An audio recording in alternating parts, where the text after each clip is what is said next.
నీకు పింఛన్ వస్తుందమ్మా? వస్తుందమ్మా, సాగలేదు. 4,000 వస్తున్నాయి. చంద్రబాబు గారు ఏం సరిపోతాయి? నాకు డీపీ ఉంది, బతికునేవాళ్ళు లేరు, ఆదరించేవాళ్ళు లేరు, ఆదుకునేవాళ్ళు లేరు.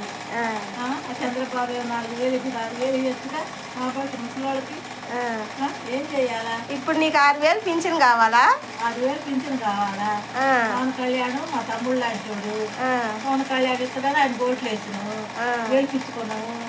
ఆయన కూడా ఏం సాయం చేయట్లా. చంద్రబాబు మంచోడని ఆయన గెలిపించుకున్నాము. ఆయన 4,000 ఇస్తాడు బాగా. మరి ఎవరిని అడగాలి? ఇంకా ఇప్పుడేగా స్టార్ట్ అయింది, మొన్నేగా వాళ్ళు గెలిచి 6 నెలలు కూడా కాలేదుగా, ఇంకా ఇస్తారేమో. 6 నెలలు ఏందమ్మా, సంవత్సరం అవుతుంటే.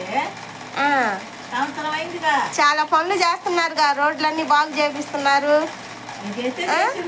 అందుకని మంచోడు అనిపించుకుంటూ గెలిచిండు. మరి ఒక్కొక్కటి చేసుకుంటా వస్తున్నారు. మీకు పింఛన్ కూడా పెంచుతారేమో. మళ్ళీ గెలుస్తాడు ఆయనే. మళ్ళీ ఆయనకే ఓటేస్తావా? మళ్ళీ ఆయనకే ఓటేస్తాం, ఆయనే గెలిపిస్తాం. నీకు పవన్ కళ్యాణ్ అంటే ఇష్టమా, చంద్రబాబు అంటే ఇష్టమా, మోడీ అంటే ఇష్టమా?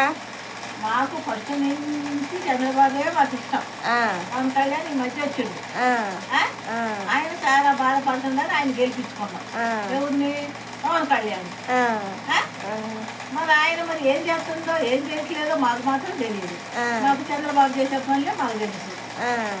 ఇప్పుడు పవన్ కళ్యాణ్ గారు చేసే పనులు నీకు తెలియాలి. ఎవరు తెలియపరుస్తారు? నీకు తెలియపరిచే విధంగా ఆయన ఏమన్నా చెయ్యాలి, జనానికి చెప్పాలి. చెప్పడుగా, ఆయన చెప్పలేదు, జనం చెప్పలేదు. మరి ఏం చేయాలి? మేము ముసలాళ్ళం, మాకు ఏదైనా సాయం చేయాలా లేదా? మాకు 6,000 ఇవ్వచ్చుగా, మాకు సాగల్లా. చంద్రబాబు నాయుడు కాబట్టి ఆయన ఫోన్ నెంబర్ తెలియదు. చంద్రబాబు గారు ఫోన్ నెంబర్ తెలిస్తే డైరెక్ట్ గా ఆయనతోనే మాట్లాడతావా? నాకేం భయం? నీకు భయం లేదా? నాకు భయం లేదు, ఎమ్మెల్యేలతో మాట్లాడతా. అసలు ఆగి నేను ఇక్కడ వీడియోని ఆన్ చేయలా. నేను ఎమ్మెల్యేలతో కూడా మాట్లాడతామ్మా, నాకేం భయం లేదు. నేను పెద్దదాన్ని, నేను ఆదరిస్తా, అందరినీ ఆదుకుంటా. నాకేం భయం? నువ్వే వాళ్ళని ఆదరిస్తావు, వాళ్ళే నిన్ను ఆదరించాలి. నేను వాళ్ళని ఆదరిస్తున్నా, గెలవాలని ఆశిస్తున్నా. మా నాయకుడు మాకు గెలవాలి, మమ్మల్ని ఆదరించాలి, మమ్మల్ని ఆదుకోవాలి అని నేను వాళ్ళని దీవిస్తున్నా.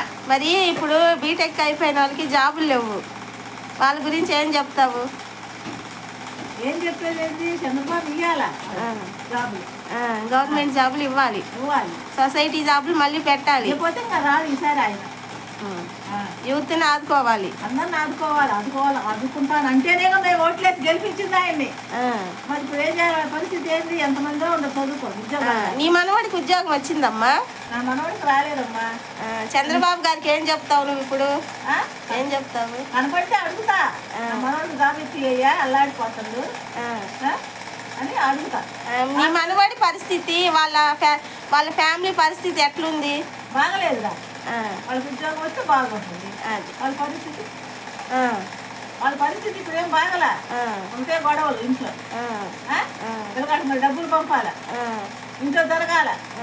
వాళ్ళకి ఏం పనులు లేవు, ఏం పనులు చేత కావట్లా, చేసుకోలేకపోతుంది. ఎట్టా పిల్లగాడికి జాబ్ వచ్చిందంటే వాళ్ళకి సంతోషంగా ఉంటుంది. చంద్రబాబు మళ్ళీ సంతోషంగా తెలుస్తుంది. అదమ్మా. ఓకే, మరి నీ మనవడికి జాబ్ రావాలి, మా మనవడికి జాబ్ రావాలా, చంద్రబాబు గారు ఇప్పియాలి. వల్ల ఆ 50,000 అందరం బాగుండాలా అని మేము దండం పెట్టుకుంటున్నాం.